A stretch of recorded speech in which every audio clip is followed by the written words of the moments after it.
Mesdames et messieurs, bonsoir. Bienvenue à cette avant-première helvétique, en effet, parce que c'est vraiment l'avant-première suisse de Pacifiction, ou je l'américanise, Pacifiction de Albert Serra. Ce n'est pas la première fois qu'on accueille Albert Serra, le réalisateur catalan, parmi nous. On avait déjà eu l'occasion de présenter La mort de Louis XIV ou encore Liberté, ici même. Mais j'aimerais juste vous rappeler quand même que c'est un des cinéastes les plus importants d'aujourd'hui, qui a reçu un Léopard d'or à Locarno, qui a reçu le prix Jean Vigo, notamment avec le film sur la mort de Louis XIV, et dont le dernier film, Pacifiction, a eu les honneurs de la compétition du dernier festival de Cannes. Il vient de sortir aujourd'hui à Paris, il fait la couverture des Cahiers du cinéma et de Libération, et on est très très heureux que malgré ses débuts parisiens, il ait accepté de nous rejoindre, aussi grâce aux efforts de son distributeur suisse, Abel Davoine, Sister Distribution, avec qui on a organisé cette avant-première, et qui sortira le film, dites-le, autour de vous, le 21 décembre, comme il avait sorti l'an dernier, Drive My Car, de Ryusuke Hamaguchi, voilà, ça m'est revenu, l'année dernière. Donc s'il vous plaît, si le film vous plaît, dites-le à tous vos amis, et si le film ne vous plaît pas, dites-le à vos ennemis, hein, c'est comme ça qu'on fait en général. Bref, j'ai le plaisir d'accueillir Albert Serra. Bienvenue Albert, merci de nous rejoindre.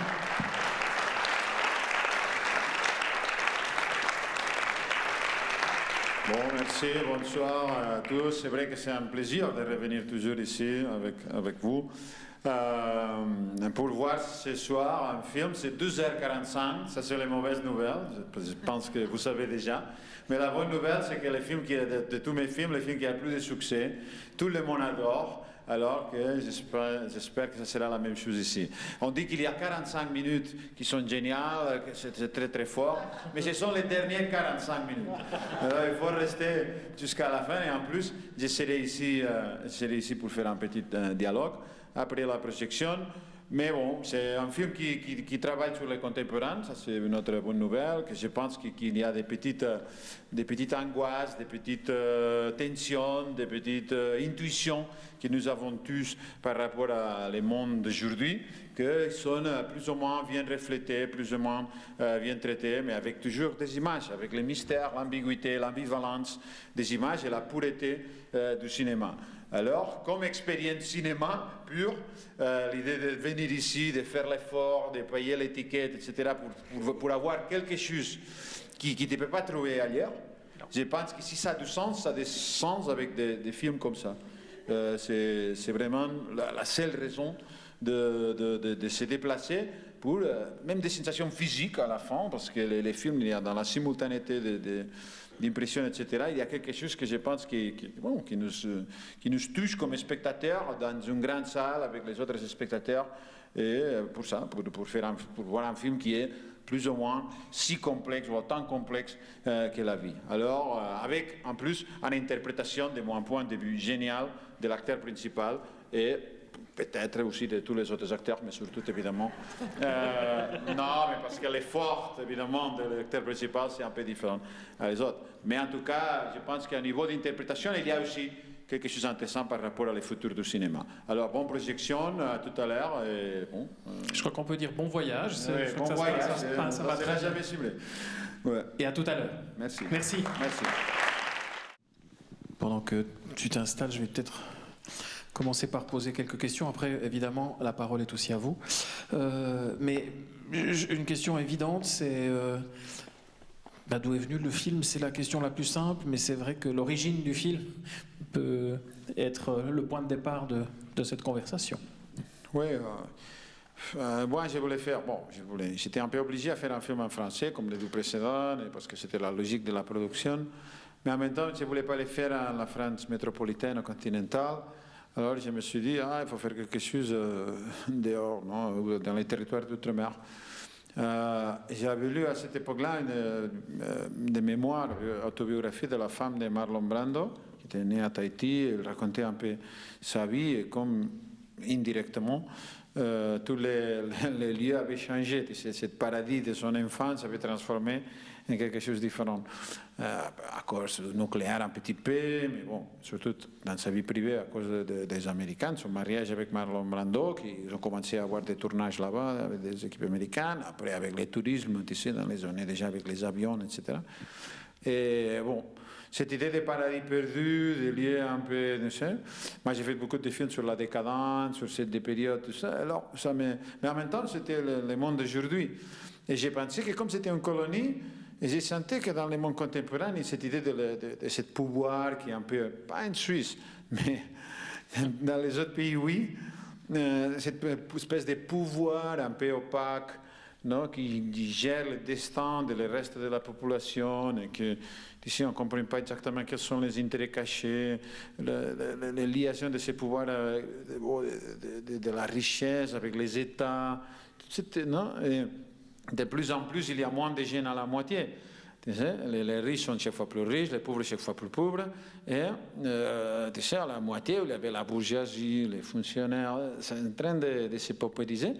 Et cette idée, comme lui, en fait, dans les films, il est le seul qui habite ce point intermédiaire, cette connexion entre un pouvoir et une hiérarchie. Il parle de hiérarchie qui ne comprennent pas exactement s'ils vont l'écarter ou pas.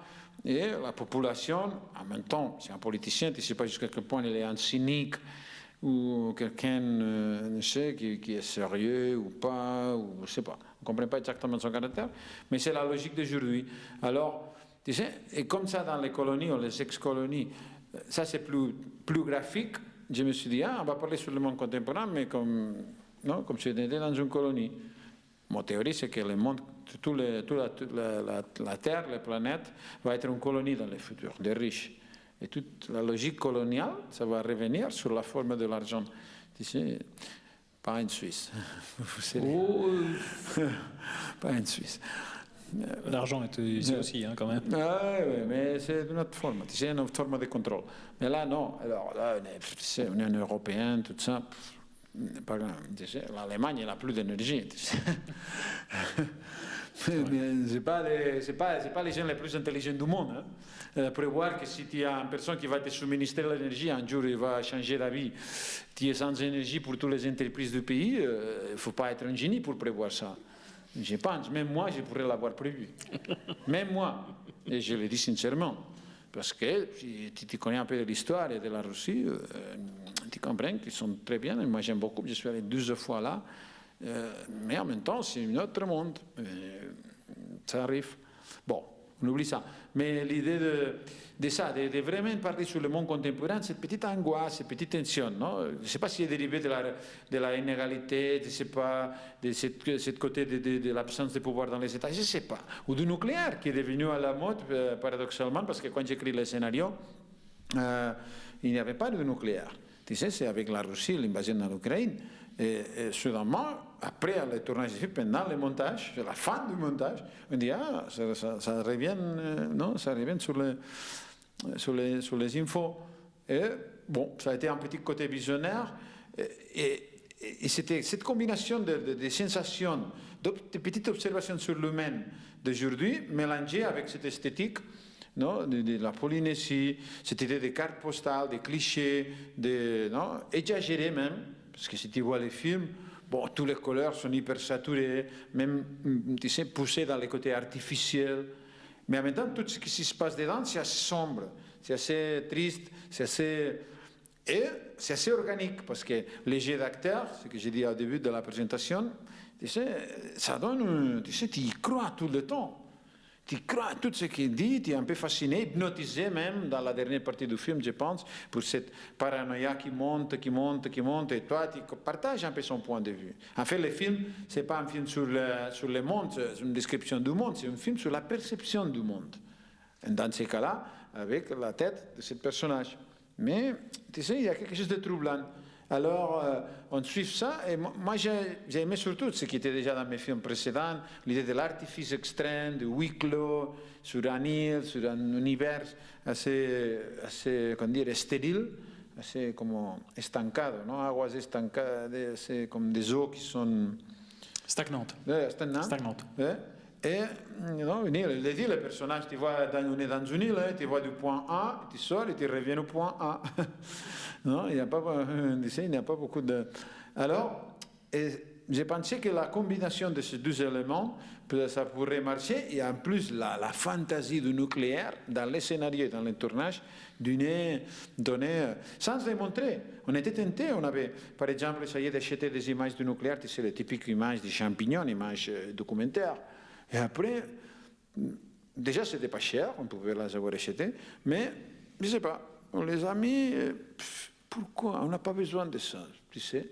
Il en parle tout le temps. Dans les dialogues, ça crée l'image. Ça va créer l'image dans la tête des spectateurs. C'est une autre fonction du langage dans le cinéma qui est un peu négligée aujourd'hui. Mais l'idée de la parole crée des images dans le contexte cinéma. Alors, et on a dit, non, on va continuer avec cette idée du nucléaire qui est violente d'une certaine façon et qui est dangereuse, mais en même temps, bon, dans ce contexte de farce un petit peu, avec l'humour, avec cet artifice aussi dans l'argument. Tu sais, je ne sais pas, penser qu'il y a un sous-marin qui va sortir à la surface de l'eau pour amener des prostituées, c'est assez quand même bizarre. Et qu'ils vont y arriver avec ces bateaux-là, c'est assez grotesque. Quand tu vas chercher un sous-marin avec une torche et que tu vas les trouver comme ça, ou qu'il y a un amiral, quelqu'un qui commande une flotte, pas un sous-marin, une flotte de sous-marins nucléaires qui est en train de draguer des jeunes garçons et de chercher de la drogue dans une discothèque pourrie. C'est assez incroyable quand même. Mais bon, on a vu que le président de l'Allemagne, tu sais, n'avait pas prévu qu'il n'y aurait plus d'énergie. Alors, peut-être c'est possible. On est dans cette hésitation. Non, vraiment. Tu dis c'est en farce. Et tu dis, mais c'est en farce, mais qu'il y a quelque chose de vrai. Et comme il y a le côté visionnaire du nucléaire qui, paradoxalement, est arrivé plus tard à la mort, tu dis, peut-être il y a des autres, tu as la sensation que peut-être il y a des autres aspects du film qui sont aussi visionnaires. Et le côté farce, soudainement, qu'on n'y croit pas, parce que si on y pense objectivement, c'est grotesque, la plupart de l'argument. Mais, je ne sais pas, il y a cette hypnose, il y a cette suggestion de monde vraiment difficile à comprendre. Et c'est le film. Mais comment tu as travaillé justement le personnage de De Roller, ce personnage, comme tu dis très bien, intermédiaire, qui est entre le haut pouvoir qu'on devine ou qu'on ne connaît pas vraiment, ou c'est sa hiérarchie, comme il le dit, et les colonisés, en l'occurrence, et enfin en tout cas ceux qui sont les plus pauvres. Comment le personnage s'est construit d'abord dans ta tête, dans ce que tu as écrit, et après avec l'acteur, parce que l'acteur était quand même assez vite dans ton désir de travail ou pas. Ça se transforme. Tu sais que je l'ai décrit ici à Lausanne plusieurs fois dans les deux derniers films. Ça se transforme. Chaque étape du film, c'est une espèce de destruction de l'étape antérieure. Alors, pour éviter les clichés, tu sais, des choses, j'ai aucune idée qui soit si solide pour mériter de rester si la réalité impose une autre. Alors, avec lui, tu sais, il n'avait pas lu le scénario d'abord. D'abord, tous les acteurs qui sont indigènes ne sont pas des acteurs. Ce sont des gens que moi j'ai trouvés par là, j'ai choisi, etc. Alors, ça donne un côté d'authenticité, d'organicité un peu plus supérieur.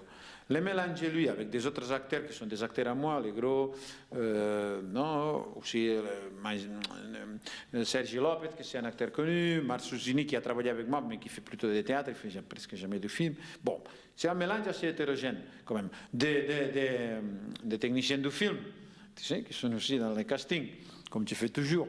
Alors, dans ces contextes-là, il y avait quand même une interaction plus naturelle.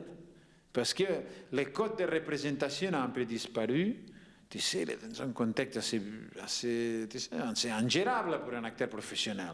Il ne va pas trouver un partenaire, bon, Sergi Lopez c'était le seul, mais un partenaire avec lequel tu pourras, tu sais, comment dire, travailler d'une façon classique.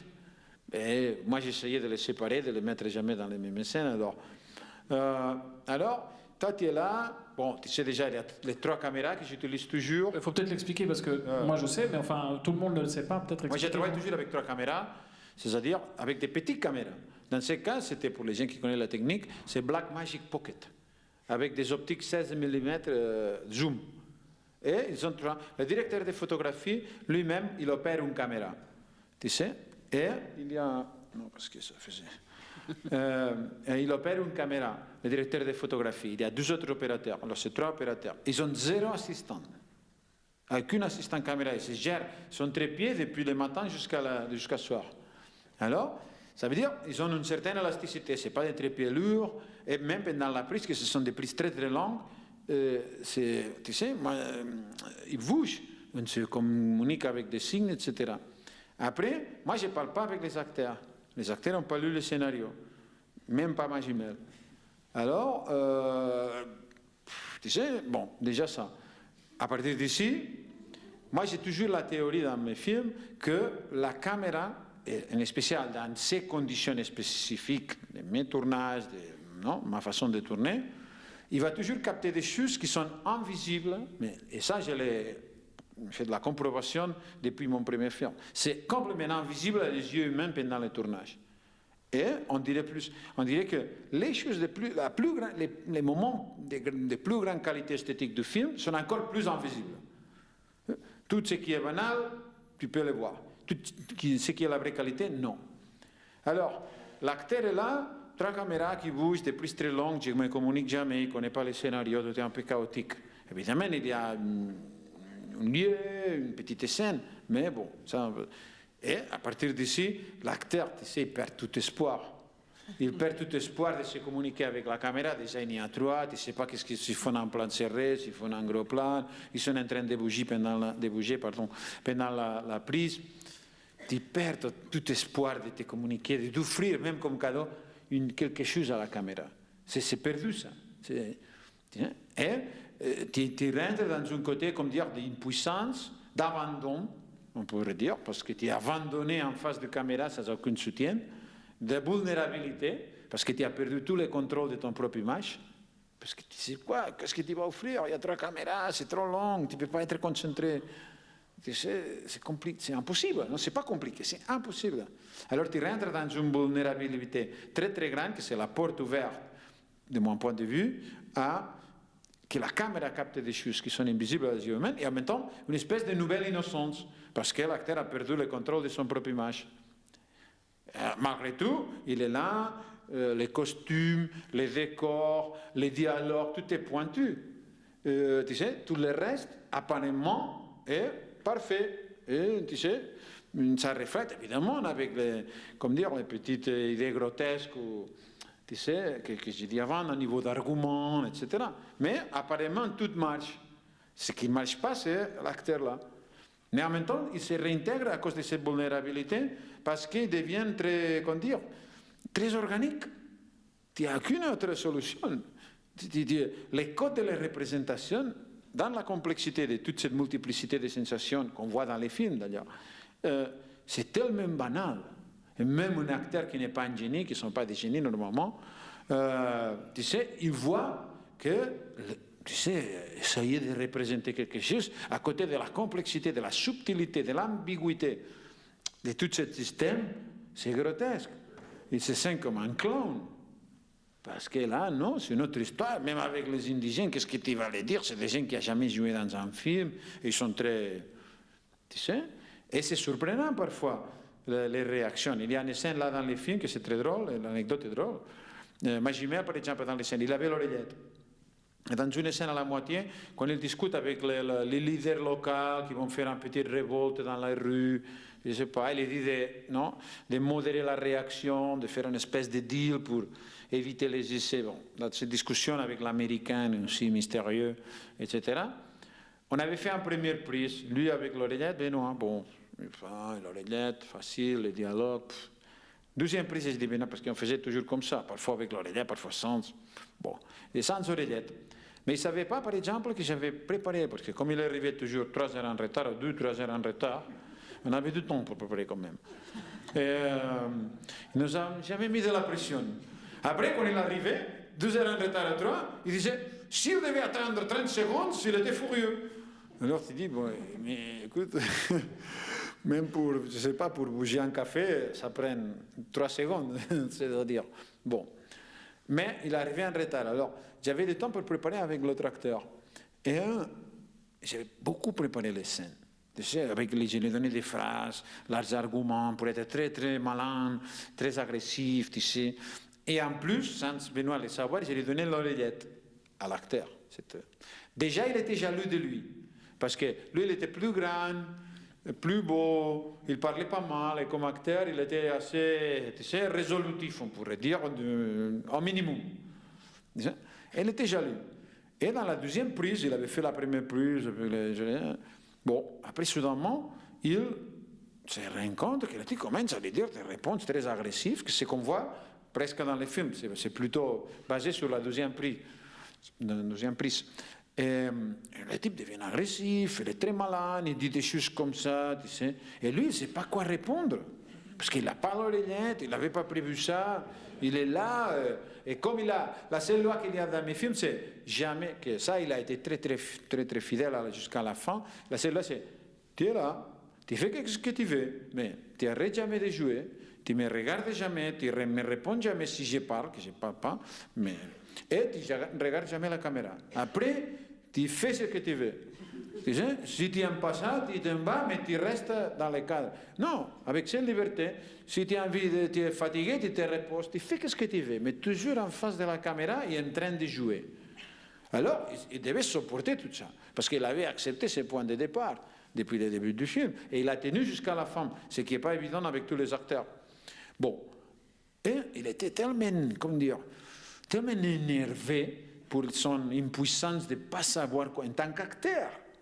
Parce qu'il n'avait pas les outils, ni mentalement, ni à niveau verbal, ni au niveau des jeux. C'était une surprise tout ça. Bon, c'était très dur maintenant, il est très long. Tu sais, moi j'aimais le faire long. Il reçoit beaucoup d'argent, il faut le faire souffrir un peu. Alors, long.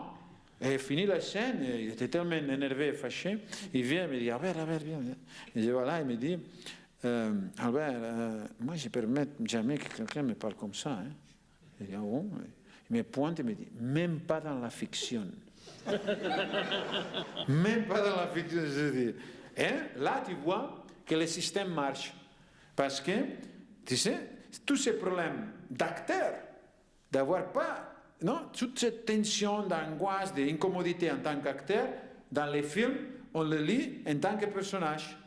Parce que c'est son position un peu douteuse, non, là, et qu'elle met de la pression et tout ça. Mais la tension,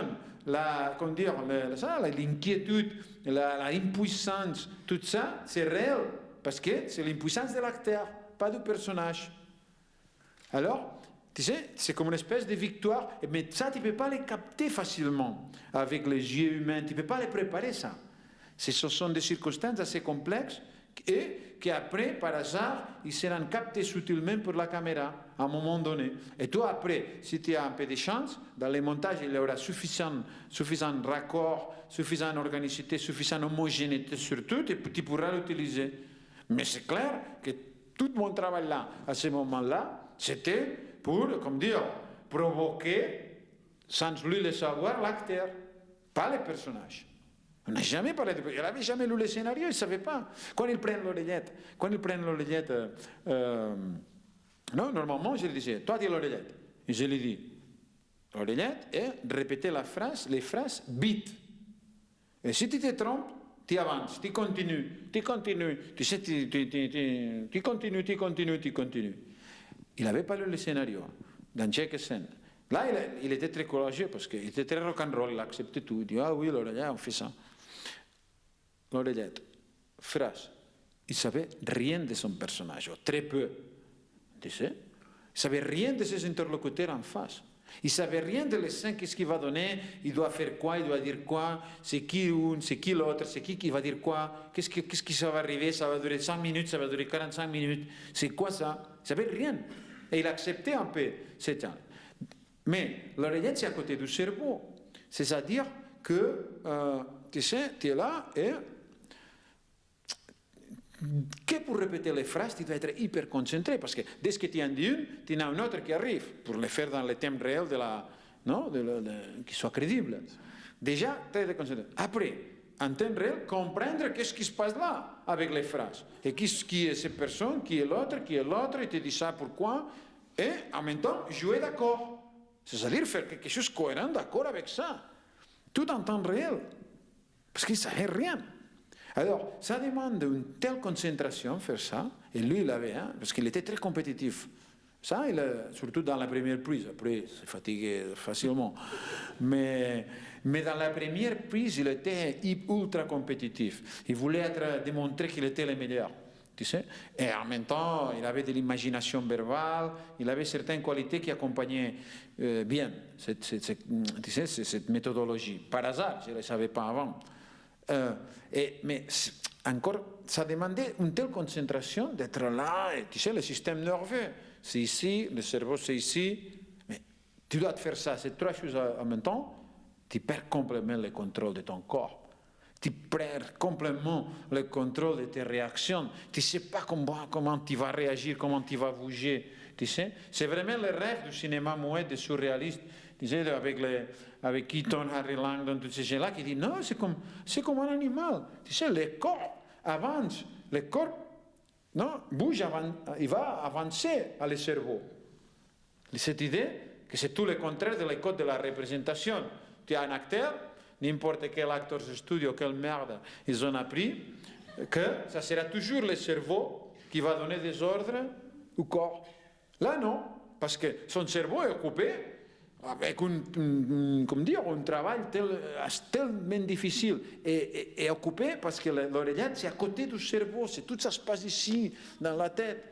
Tout le reste, pour des logiques du système nerveux, moi j'ai fait un film de Saint-Dizier pour la Documenta de Kassel avec l'oreillette, c'est une heure. Alors, je sais qu'est-ce qui se passe. Alors, après, tu vois que tous les mouvements qu'il fait avec les corps, tout ça, c'est tellement organique. Tu sais, la façon comme il va avec la veste, qu'il bouge, ce qu'il dit, peut-être il trouve quelqu'un à côté, peut-être, je ne sais pas, n'importe quel. Tu sais, qu'est-ce qu'on lui donne, la réaction, parce qu'il est tellement concentré sur ça, malgré qu'on ne le voit pas, que c'est ultra organique. C'est même plus organique que la réalité. Tu sais, c'est pour moi que je qualifie la façon de jouer de lui, là, comme hyper réaliste. C'est comme les peintures hyper réalistes. C'est plus réel que réel, d'une façon étrange. Et là, il arrive vraiment avec la particularité en plus que dans les phrases, moi je peux lui donner ce que je veux. C'est-à-dire, je peux lui faire dire des phrases complètement politiquement incorrectes, et il va les dire avec la même conviction. Tu sais, ou des phrases complètement poétiques, lyriques. Il va les dire avec la même convention, parce que d'abord, il va les dire, parce que c'est déjà très compliqué, il sera très concentré, et après, le corps, tout le reste va être hyper organique. Ou, une phrase complètement absurde, ou contradictoire, une phrase, je ne sais pas, je peux lui donner le dialogue que je veux. Il va y aller. Parce que c'est tellement la concentration qui demande faire ça. Et ça, c'est une. Mais après, l'oreillette, on l'a utilisé, que, je ne sais pas, peut-être 30 ou 40% avec lui, des scènes du film. Parfois, il y a des gens qui me disent « Ah oui, j'étais scène avec l'oreillette. » Qu'est-ce que tu sais? Tu ne sais rien de l'oreillette. Tu sais parce que moi, je l'ai dit. Il me parle d'une scène dans la discothèque, par exemple, qui parle très rapidement, non? Et tout ça. Là, précisément, le souffleur, c'est l'acteur avec la chemise rouge, non, qui ne propose pas, et c'est lui le souffleur. Dans toute la discothèque, il n'a jamais l'oreillette. En plus, il avait la musique, c'était, je ne sais pas, difficile. Alors, de quoi tu parles? Il n'y a personne au monde qui peut faire la différence quand il a l'oreillette et quand il ne l'a pas. Personne au monde. D'abord parce que dans la même prise, la plupart des fois dans la même prise, ou dans des différentes prises, mais dans la même scène, parfois il avait l'oreillette et parfois pas. Et moi, je mélangeais évidemment des images, par exemple dans la voiture. Et oui, il y avait un moment qu'il avait l'oreillette, oui. Je ne sais même pas le pourcentage, ça dure 6 ou 5 minutes ce monologue. Peut-être il doit y avoir, je ne sais pas, 2-3 minutes avec l'oreillette, ou 2-3 cents, je ne sais pas, je ne sais pas. Je ne sais pas, parce que quand je faisais le montage, je ne savais pas. Alors, c'est impossible de faire la distinction. Mais impossible, littéralement. Parce qu'après déjà, c'est déjà un transe. Et il continue à rien comprendre. Mais, précisément à cause de ça, il reste innocent. Tu sais, parce qu'il continue, c'est tellement... Les énergies, c'est tellement complexe, tellement dans la simultanéité, que c'est très difficile. Et dans l'ambivalence aussi, dans l'ambivalence idéologique, parce qu'il commence à comprendre que... Et c'est tout ça qui crée un peu cette atmosphère particulière, que je pense que c'est un peu la clé du... Je ne dis pas que c'est la clé du cinéma contemporain, mais quand même, c'est une petite conquête pour montrer des choses qui sont... Parce que normalement, dans les séries télé, tout ça, il veut que figer des significations, tu sais. Il veut que tout se doit s'arrêter. Mais c'est contradictoire avec l'idée de... On parlait dans un entretien avant avec un journaliste, et on parlait de ça, on dialoguait, parce que, tu sais, l'image en mouvement, les sens, c'est que tu la perds. Et que tu dis, ah, j'ai vu ça, ah, j'ai cru entendre ça, mais tu ne peux pas aller en arrière, non. C'est dans cette multiplicité, dans cette utopie, non, du cinéma que tu partages complètement, tu t'identifies totalement avec l'altérité de l'écran, mais en même temps, tu sais, tu es physiquement derrière, tu comprends que c'est pas... Mais en même temps, ça bouge, tu sais, ça ne te permet pas de figer des significations. C'est toi en temps réel. Tu n'es pas comme à la maison, que tu peux arrêter, tu t'envoies, si tu ne comprends pas, tu te fatigues très facilement. Tu sais. Là, non. Là, on se laisse imposer la loi du film. Et on reste quand même, comme dire, là, tu ne vas pas partir parce que le film te pose des difficultés. C'est absurde. Au contraire, tu viens ici pour voir qu'est-ce que ça donne. Mais alors, à ce moment-là, quand tu tournes avec 3 caméras, tu tournes énormément de matière. Justement, tu essayes plein de choses, les durées sont longues. Donc, ça signifie que tu te retrouves quand même avec une masse énorme d'images. Alors, comment au fond, tu arrives à préserver cette forme de lâcher prise avec le même arbitraire que dans les tournages. C'est-à-dire, moi, je regarde toutes les images, moi toute seule, et je note tout ce que j'aime. Et l'unité, c'est les scènes. Hein. On parle avec des scènes, non? C'est l'unité d'espace, lieu, c'est les scènes. L'unité de travail, je veux dire. Et bon, je regarde tout et je note. Je dis, si, avec du code du ton, j'aime ça. Mais j'aime, je sais pas, la lumière qui tombe là, de couleur bleue sur les murs. J'aime la réaction dans les visages de ce personnage. J'aime comme les costumes tombent sur la jambe de cette femme. J'aime ce dialogue, mais pas cette réplique. Mais j'aime, je sais pas, les cheveux comme ça dans ces moments-là. J'aime cette image, mais au fond, j'aime pas ce qu'il y a. Alors, il faudra changer, il faudra mettre en post-production et cacher ça. Ce que j'ai fait tout le temps. J'aime, déjà, et je note. Après, les monteurs arrivent, on est 3 monteurs pour faire plus vite, parce que sinon c'est impossible. Parce qu'il avait 540 heures de rushs, moi je regarde tout. C'est moi qui fais ce travail 3 à 4 mois. 8 heures par jour, 7 jours par semaine. Et avec ça, les notes. La transcription des dialogues, parce que la première chose, parce que sinon on est perdu, évidemment, si c'est 40 heures, il parle tout le temps. Il faut chaque jour, ce qu'on fait chaque jour, pendant les tournages, la première chose au soir, c'est envoyer l'exportation du son à Paris pour qu'une personne va transcrire tous les dialogues. Parce que sinon on est complètement perdu. Tu ne te souviens pas qu'est-ce que tu as vu il y a 3 minutes, qu'est-ce qu'il a dit, qu'on est en train de faire un monologue complètement fou. Imagine après 45 minutes, tu ne peux pas te guider si tu n'as pas la transcription, c'est impossible. Tu perdrais 2 mois pour faire une scène. Bon, et en fait, inévitablement, tu devrais transcrire pour te guider, parce que sans ta transcription, tu es complètement perdu. Mais complètement, non? Et tu ne pourrais jamais monter, par exemple, les scènes à la voiture, sans une transcription de dialogue. C'est impossible. Mais littéralement, impossible. Je te dis, déjà les monter, c'est impossible. Sans ça, personne ne pourrait le faire. Qu'est-ce que tu devrais mémoriser tous les rushes pour savoir où est le bon moment? Bon, c'est absurde, mais avec la transcription, tu fais des marques, tu fais des notes, tu fais des remarques, c'est assez facile. C'est facile, non, c'est long, mais en même temps, c'est gérable. Bon, en tout cas, moi, je note tout ça, non, les choses que j'aime. Les monteurs arrivent avec moi, on monte 3 dans le même espace, dans la même maison ou le même lieu, non, avec des 3 unités séparées, mais dans le même lieu. Et ils prennent les notes et disent, ils sont obligés à monter chaque scène en utilisant que ce que j'ai choisi. Et c'est complètement arbitraire. C'est-à-dire, moi j'aime la lumière là, j'aime les rideaux, j'aime ça. Il n'y a d'abord aucune préoccupation pour la signification. Au contraire, c'est déjà toutes des choses d'intuition. Mon intuition, c'est que j'aime. Mais c'est fait vite. C'est-à-dire, c'est déjà 4 mois. On ne peut pas perdre plus de temps.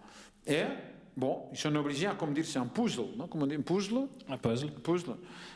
C'est moitié scientifique, moitié créatif. Parce que comme c'est tellement hétérogène le matériel, les choix de matériel, il n'y a pas beaucoup de possibilités de monter ce matériel, de mettre tout ce matériel ensemble.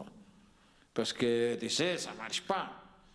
Alors, mais en même temps, pour trouver la façon de mettre la plupart des choses, il faut être en tête un peu créatif. Parce que ça n'arrive pas, tu sais, tout de suite. Alors, et c'est pour ça qu'on est ensemble. Parce que parfois, je ne sais pas, même moi, il m'arrive et dit, Albert, là, mais c'est impossible, je ne peux pas inclure cette image, ça me dérange tous les trucs. Est-ce qu'on rejette cette image et on les fait ça? Je dis, ah, ok, on fait. Ou au contraire, il me dit, Albert, moi, je dois utiliser une image pour coller quelque chose parce que ça ne marche pas, tu ne l'as pas choisi, mais c'est absolument nécessaire, sinon, je n'ai pas de scène. Tu sais, est-ce que tu es ça? Et la même chose, c'est fait moi avec eux. Est-ce que vous aimez ça ou pas? Ça, c'est crédible ou pas? Non. Mais c'est de l'arbitraire total. Parce que c'est basé sur un choix complètement arbitraire. Et obliger les gens à monter qu'avec ça. Alors, les 5 qui sortent, personne ne sait ce qui va sortir. Ça peut durer 3 minutes, ça peut durer 5 minutes, ça peut durer 7 minutes. Tu sais, ça peut aller dans une direction. En plus, pendant le tournage, moi je suis très malin du point de vue idéologique. Tu sais, quand je vois que quelque chose, il a une certaine idéologie, surtout quand il parle de la politique, etc., militaire, politicienne, tu sais, les sexes, colonies, etc., il y a plein d'images qui sont autour de ça. Alors, moi je tourne toujours l'image, je sens que, je dis, on va faire. Et je tourne exactement le contraire. Du point de vue idéologique, je dis, mais ça maintenant on va le faire comme ça. Non? Et le personnage dit le contraire, je ne sais pas. Mais qui sont les scènes qui vont dans une direction du point de vue idéologique contraire. Après, dans les montages, on choisit les images qu'on aime plus, qui sont plus intenses, qui sont plus intéressantes, qui sont plus fascinantes. On s'en fout si c'était dans ce côté ou si c'était dans l'autre côté. Mais complètement. Et d'ici l'ambiguïté du film. D'une certaine façon.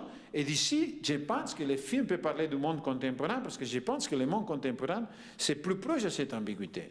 Tu sais, tu dis, le chancelier de l'Allemagne, il est un idiote, il est un idiote, il est une bonne personne mais qui n'arrive pas à ça, il est simplement un politicien standard, il est un crétin, il est un corrupt.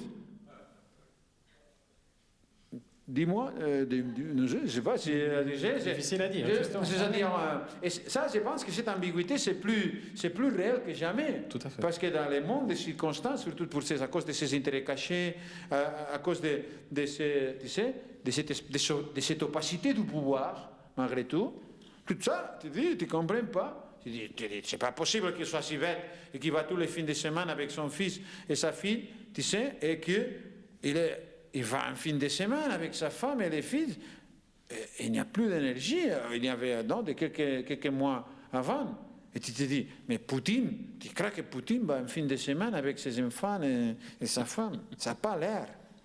Et tu te dis, et comme l'autre type, tu sais, il passe le fin de semaine tranquillement là, et un mois après, il n'y a plus d'énergie. Et tu te dis, c'est une blague ça, ou c'est quoi? Et tu dis, mais le type est stupide, c'est simplement que tout le système est stupide, ou quoi? Je ne comprends pas, sincèrement. Moi, je me pose la question, et je la pose de cette façon parce que c'est par rapport au film. Tu sais, on parle ici évidemment de nucléaire, des victimes, des jeunes, non, on est là, c'est pas une blague non plus. Alors, ils n'ont pas fait les essais au Marais, à Paris. Non? Non. Non? Et pas à Bordeaux? Non? Non plus. Hein? Ils les font là. Ils les font là-bas. Oui, écoute, tu sais, pourquoi là-bas et pas au Marais? Mais enfin en cachette, quoi. Comme c'est dit à la fin. Mais c'est-à-dire, non, je pense que cette méthodologie, c'est plus accordée avec, tu sais, nos sensations et le monde d'aujourd'hui. Et je dis toujours, les acteurs sont comme des membranes, tu sais. Ils captent quelque chose dans ce système parce qu'il n'y a aucune pression au niveau des contenus. Non, ils sont là. Moi, j'adore quand il y a des choses du point de vue expressif qui sont forts, qui sont fascinants, qui sont mystérieux. Mais je mets de la pression pour trouver que cette intensité. Rien d'autre. Je ne sais pas dans quelle direction, je ne sais pas pourquoi, je ne sais pas où. Mais ils sont des membranes. Et toute cette ambiance qui est autour le fait évidemment que j'ai dit, de choisir des acteurs non professionnels là, tu sais, des gens assez authentiques, etc., de mélanger tout. Ce sont des membranes qui captent et qui réverbèrent. Et indirectement, c'est pour ça que malgré tout, les films peuvent parler d'une façon plus, évidemment, plus ambiguë, mais parce que le monde est ambigu sur les contemporains que n'importe quel film qui a l'air d'être fait pour enfants. Est-ce que quelqu'un veut poser une question? S'il vous plaît, vous avez qu'à lever la main, le micro circulera. Non, c'est pas obligé. Sur les chanceliers de l'Allemagne, pour lesquels j'ai une estime spéciale. Moi, Ouais. Attends le micro. Merci. Sinon, on n'entend pas très bien en haut derrière. Je ne suis pas allemand, hein. Mais je suis triste pour les Allemands. Bon. Alors, je me permets de te poser une question, parce que j'ai nagé pendant tout le film. À part de l'eau qu'il y a là, je sais où est-ce qu'on va, où est-ce que... Et tu viens de parler du scénario. Et en même temps, tu parles de la transgression. Alors, comment est-ce que... oui, parce que les comédiens, ils ne connaissent pas le texte, parce que tu laisses les portes ouvertes. Alors, comment est-ce que tu crées un scénario que tu as travaillé, que tu as proposé aux comédiens qui n'ont pas lu, et comment tu arrives après à mettre tout ça ensemble pour construire après le film? C'est une bonne question, mais en même temps, c'est assez, assez pratique. La réponse, c'est d'abord, le scénario, il faut l'écrire pour le financement du film. Il faut le faire de la façon la plus conventionnelle possible aujourd'hui. Alors, je l'ai fait. Après, évidemment, c'est utile pour la production, parce qu'on dit plus ou moins, on va faire ça. On a besoin de ces décors-là, plus ou moins, de ces personnages, on a besoin de combien d'acteurs. Mais après, quand est-ce que, évidemment, on décide la lumière, on décide des choses, tout avant, les costumes du Magimètre, c'est moi qui l'ai fait. Tous les autres costumes du film, c'est la costumière. Mais évidemment, ils ont fait dans des tailleurs à Paris. Mais c'est moi qui ai dessiné, moi j'étais avec lui, j'ai décidé tout sur les costumes. Ce qui est assez intéressant, parce que ça c'est très intéressant, parce que il a fait les costumes, c'était parfait. Moi j'ai dessiné, croisé, tout ça, tous les détails. Et il arrive, 2 mois après, il était gros, plus gros. En Polynésie, il n'y a pas de tailleur, il n'y a pas de... Tu sais, hors question de retoucher ça. Et on essaie, dit, mais bon, les jambes, tout c'est un peu plus de pression là. Et je me suis dit, bon, il faut faire quoi? J'ai dit, il faut s'habituer. Quand tu ne peux pas changer. Et soudainement, je me suis rendu compte, et c'est pour répondre à votre question, parce que c'est le système. Après, je me suis rendu compte que ça marche mieux, en fait. Un peu plus grosse que ça. C'est déjà une métaphore de son, tu sais, de son difficulté à s'adapter dans les milieux où il habite, aussi dans le milieu de son propre corps avec son propre costume, c'est-à-dire que c'est son représentation. Et ça donne un côté plus trash. Je disais, putain, dans cet idéalisme de scénario, tu dis, je voulais qu'il soit comme une espèce de dandy. Non? Et après, je me suis dit, il aurait été comme un dandy, oui, qui surveille avec les costumes blancs, tout ça, qui surveille l'île, qui est une espèce de... Et j'ai dit, non, maintenant, on est dans vraiment, que c'était un autre sujet du film que j'avais dans la tête, les trash contemporains. Tu sais, il les voit avec les costumes qui... En même temps, il les porte d'une façon hyper naturelle. Tu sais, tout est ultra organique. Mais en même temps, quand il l'enlève, il y a un tatouage géant dans la poitrine qui te dit, un politicien avec ce tatouage, ça, c'est vraiment dans les contemporains. Hein. On est au cœur de, tu sais, de le monde d'aujourd'hui. Mais moi, je n'avais jamais prévu qu'il viendrait plus gros.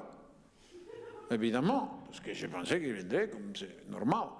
Et évidemment, je ne savais pas qu'il avait ce tatouage. Mais on continue. Une autre scène, les scènes des binoculaires. Non? Moi, je ne contrôle pas. Des jumelles, donc. Des jumelles, ah oui. Des jumelles. Et il regarde et il se trompe. Il les met à l'envers. 45 minutes de tournage de ça, 1 heure et demie. Toujours. Moi, je suis très lent. Moi, je ne regarde jamais, on n'a pas de combo. Je ne regarde jamais des images. le directeur de photographie, tu sais, il ne regarde pas non plus, ils sont focalisés évidemment sur la composition, ils ont des autres problèmes à résoudre. Personne ne remarque ça.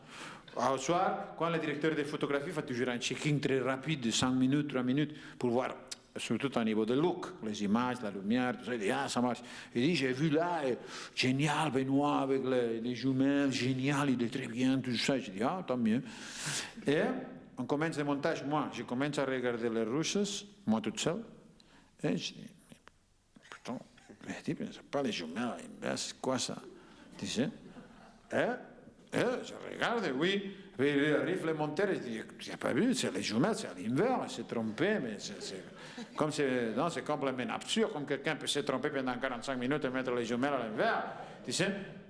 Ce qui donne une idée assez géniale de son degré de concentration, parce qu'il regardait vraiment. Alors, tu sais, c'est que ça se passe tout dans la tête, comme je disais. Ça se passe tout dans la tête, parce que même ses propres yeux, il ne faisait jamais confiance à ses propres yeux. Tu sais, à niveau des jeux d'acteurs. Alors, bon, j'ai dit, après, il y a des autres amis, quand on commence à faire les montages, on monte les scènes malgré tout. Et on se dit, parce que la scène est très belle. Tu sais, c'est une scène importante. Mais il y a des amis qui viennent me visiter pendant les montages, et je les montre les scènes montées. Je dis, regardez si vous voyez quelque chose d'étrange ici, ou non? Et sentir quoi? Et regarde les scènes, on avait 5 amis de différents moments, qui ont venu différents moments. Et de 104, calme-nous. Je pense que les jumelles sont un peu bizarres. Les jumelles sont à l'inverse, je ne sais pas, il s'est trompé, il y a quelque chose avec les jumelles. Et ça, c'était avec un petit écran. Je dis, imagine là. Tu sais, tout le monde va voir, il faut jeter les scènes à la poubelle. Parce que, tu sais, c'est trop grotesque. Ça. On arrive à un point que ce n'est pas organique. Non? Et après, je me disais, et les Allemands, ils sont là pourquoi? Les Allemands, on revient à les Allemands dans les productions. Non? Ils sont très bons pour la technique, non? Alors, ils devaient faire la post-production et tout ça. Et ils envoyaient ça, il faut résoudre ça, il faut mettre... Parce qu'à l'inverse, ça me donnait à moi la sensation que c'était comme des jumelles, comme dire, high-tech, qui est plus gros les côtés à l'inverse, comme si c'était militaire. Et je dis, est-ce que vous pouvez mettre quelque chose high-tech par là? Et ils ont inventé tous les boutons de couleur verte à côté, et même ce qu'il y a à l'intérieur de la lampe, les verres, qui font... Après, nous, on a mis les sons, et fait... Non, tout ça, tout créé. En plus, c'était parce que bouge un peu, c'était pas si facile, c'était cher. C'était pas, tu sais, on ne le fait pas en 5 minutes, ça. Et à la fin, tu dis, c'est génial. Non?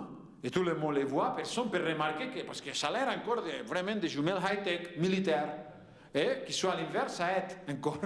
Et personne ne va jamais dans sa vie remarquer qu'il a les jumelles à l'envers. C'est-à-dire, toi, si tu dis, qui de zéro va inventer tout ça? Parce que son attitude, c'est une attitude de que les jumelles sont normales, mais ils sont à l'envers. Et à la fin, mais tu ne changes pas son visage, tu changes les jumelles. Et alors les jumelles sont high-tech, mais personne ne se rend compte qu'ils sont à l'envers, mais ils sont vraiment à l'envers. Et son attitude est exactement la même. Alors, tu dis, toi, tu ne peux pas les créer de zéro. Tu ne peux pas mettre dans un scénario, de zéro, tout ça. Ça, c'est des solutions qui arrivent parce qu'il y a des problèmes. Non? Sinon, de zéro, non. Tu le dirais, tu lui donnerais le bon binoculaire, l'acteur serait intelligent, sinon il y a 20 personnes là qui s'occupent de lui dire non, non, tu dois, tu sais, faire bouger, tu l'as mis à l'envers, et le binoculaire, on le fait comme ça, et c'est ici où il y a les points, et je sais pas, on s'en fout complètement de tout ça, non. Et ça, c'est un petit exemple des choses pour dire, comme la traduction de tout ça, mais c'est dans ce système risqué que, évidemment, il y a beaucoup de choses qui n'aura pas de solution, qu'il faudrait jeter à la poubelle, parce que c'est trop anarchique. Et tu sais, cette absence de contrôle a son prix aussi. Et le prix, évidemment, le prix définitif, c'est le prix qu'à la fin, il n'y a pas un film cohérent, ce qui est aussi possible. Hein? Évidemment, il y a une marge de sécurité assez grande. Moi, j'adore la métaphore tu sais, les ailes des avions. Tu sais, parce qu'il dit qu'ils ont testé la résistance et ils les testent. Et, tu c'est les 25% dans les pires conditions jamais imaginables qui vont rentrer dans turbulence, etc. C'est dans les pires qui vont jamais rentrer. Mais imaginons les pires du pire. C'est les 25 de la possible résistance de l'aile. Non? 25%, dans les pires conditions jamais imaginables, qui vont jamais rentrer, ils vont rentrer à 5%, ou 15, ou 10, ou 15 maximum, mais 25, le maximum, la pire turbulence. Et après, c'est à 25%. C'est-à-dire qu'ils ont une marge de sécurité très grande. C'est pour ça qu'on n'a jamais entendu parler d'un avion qui s'est cassé l'aile. Non? L'aile. Comprenez, l'aile. Non? Non, on n'a jamais vu, on n'a jamais entendu ça. Il y a eu beaucoup de problèmes, mais jamais une aile cassée, parce qu'il y a marge. Alors, je cherche la cohérence, mais j'ai 540 heures de rushes. Les films, c'est 12h45. J'ai 30 minutes de marche de sécurité. Je vais beaucoup plus loin que les ailes des avions. Alors, que moi j'arrive à faire un mauvais film, c'est assez improbable. C'est même plus improbable de voir dans l'histoire qu'un avion, tu sais, va tomber parce que l'aile s'est cassée pour la moitié. C'est qu'on n'a jamais vu ça. Je ne sais pas si peut-être le monde avec peut-être le chancelier allemand va réussir à fabriquer un avion où l'aile va être cassée en plein vol. Mais si ce n'est pas lui, je ne vois pas qui. Est-ce qu'il y a encore une question? En évitant les Allemands, monsieur ici, le micro arrive, merci. Merci, je vais prendre le risque qu'on dure encore 2 heures, mais c'est avec un grand plaisir. J'aimerais que vous développiez un peu les rapports que ce représentant de la France établit avec son entourage féminin, ou qu'on pense féminin. Très intéressant. Parce que là, il y avait un côté, tu sais, que j'ai découvert dans les montages. Ça, d'abord, on avait une actrice qui devait faire son rôle, que moi, je n'ai pas aimé les premières 5 minutes de tournage. Son rôle, tu veux dire le rôle de Shanna. Oui, c'était le personnage. Et les premiers jours de tournage, moi, je n'aime pas, c'était un mauvais choix. Ils m'ont donné deux personnes pour choisir, et moi, j'aimais ni une ni l'autre. Mais bon, je vois que c'est impossible. Bon. Après, j'ai dit non, on ne va pas continuer avec elle. Après, on cherche une autre pour aller à votre question aussi, pour voir quel est le degré de... Tu sais, comme c'est cette adaptation. On prend une actrice, 5 minutes après commencer, moi je comprends et tout le monde comprend que ce n'est pas bon. Alors, bon, après on invite une autre actrice qui était dans Liberté, mais qui était philippine, de traite philippine. Philippine, polynésienne, c'est le même du point de vue physique, ça pouvait marcher. Et je lui dis, viens, tout ça, je savais qu'elle était bien. Viens, elle n'avait pas les passeports en règle, des problèmes. Elle arrive le jour 12, oh non, pardon, 10 du tournage. On a fait 24 jours de tournage, plus une 25, on pourrait dire, plus une de retakes. Elle arrive, jour 10. On commence à faire des scènes avec elle, des institutions. On change complètement le programme du film, parce que, tu sais, pour revenir et faire le même personnage, tout ça, bon, c'est un chaos. Mais bon, elle est très bien. Elle fait une scène, surtout une, 2, 3 qui sont très bien avec Magimel. Magimel se sentait à l'aise. Normalement, il détestait tous les autres acteurs, mais avec elle, ça va. Et on fait une scène très très belle, qui n'est pas dans les montages finis, parce que... Et après, elle se dispute avec le producteur pour l'argent, et elle part. Je dis, jour 14, 15. Non, vraiment, il y a une dispute très très grave à cause de l'argent, parce qu'ils sont déjà disputés à cause du même problème dans les films précédents, parce que c'était une actrice avec le même producteur, alors il y avait quelque chose là qui ne marchait pas. Et bon, elle part. Et là, à jour 15, 16, il y a 24, je me suis dit, il faut trouver une solution de ça. Et l'actrice avait déjà fait la petite scène à la réception de l'hôtel, quand il lui dit, vous ne pouvez pas donner l'adresse, je ne sais pas quoi, pourquoi, peut-être vous pouvez me rendre visite. Il faisait comme une petite scène de séduction, comme ça, très simple, très facile, mais très belle. Et je me suis dit, pourquoi pas elle? Tu sais, elle est là, elle est très bien, elle a l'air photogénique très fort, mais on n'y avait pas pensé. Elle était là, elle était très bien, mais comme personnage secondaire, dans la discothèque aussi, un petit peu.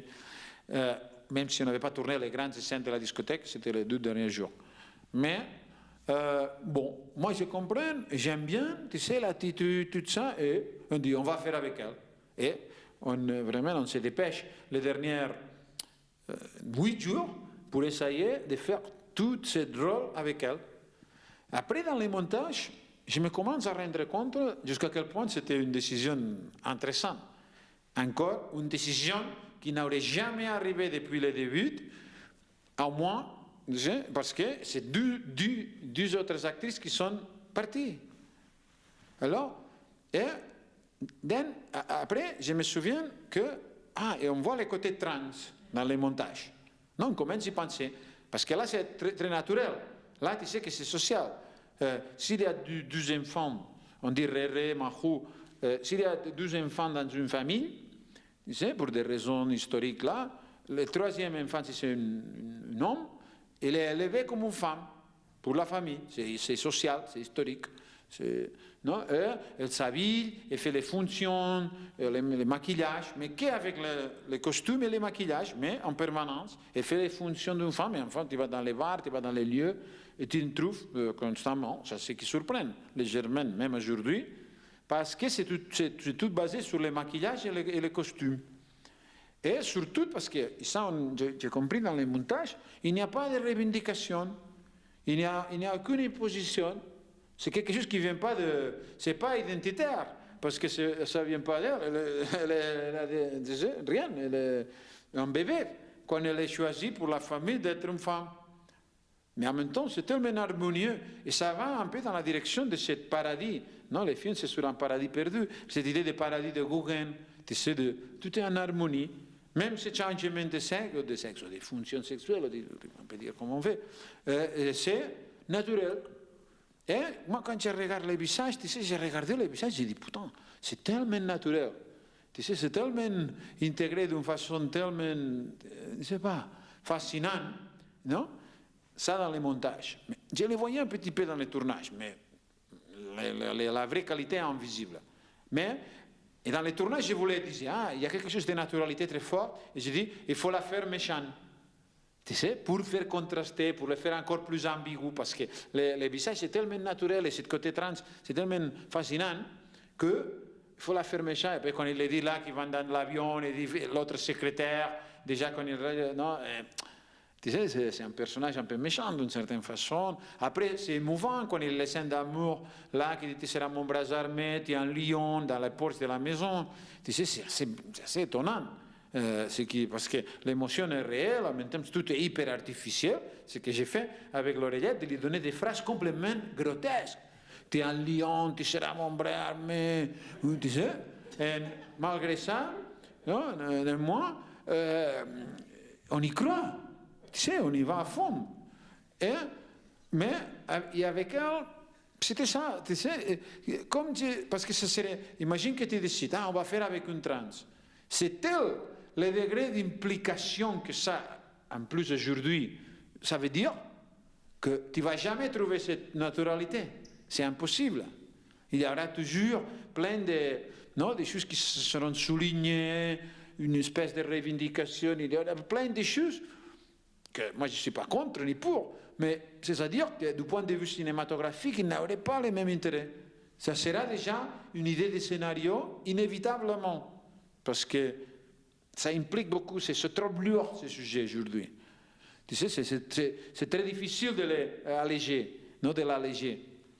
Et là, non, on y est arrivé, jour 16, par hasard, d'une façon complémentaire, et sans avoir rendu compte jusqu'à les montages, vraiment, du côté, tu sais. Et c'est vrai que maintenant, avec l'Internet et tout ça, il y a un côté de revendication, il y a un côté de... Non, qui est arrivé, et aussi il y a certains mahous qui se sont fait des opérations esthétiques physiques réelles, mais là, encore pas, je ne sais pas, moi, dans les montages, vraiment. Avant, je les voyais comme ça, en plus, elle avait beaucoup de bonnes connexions avec Benoît, non, dans les films que tu as vus pour la Cinémathèque de Barcelone, que c'était plus... Tu sais, des making-of, des images making-of, ils sont dans les bateaux en train de fumer. Tu sais, on voit qu'il y a une complicité, plus ou moins. Alors, moi, j'étais content avec ça déjà. Alors, mais après, non, après on découvre qu'il y a des choses même plus visionnaires. Mais c'est vrai qu'elle représente un peu justement, elle est peut-être la seule qui n'a pas de revendication politique, territoriale, liée à la guerre, liée à un pouvoir, etc. Elle est là. Et au fond, elle est presque le seul personnage vraiment présent et appartenant à quelque chose d'un peu vrai, peut-être. Oui, de rêveur, quelque chose, même dans cet idéalisme de que toi, tu crées ta propre, tu sais, ta propre personnalité, ton propre corps. Non? Cette idée d'incarnation qui est très forte dans les films, mais là, avec un sujet où incarnation, ça voudrait dire des autres genres d'images. Et là, non. Et ça m'a fasciné dans les montages beaucoup. Il a resté comme ça. Je regrette que peut-être une scène de plus, tu sais, parce que comme on a commencé le jour 16 à travailler ça, je disais une scène de plus encore entre les deux, une de plus.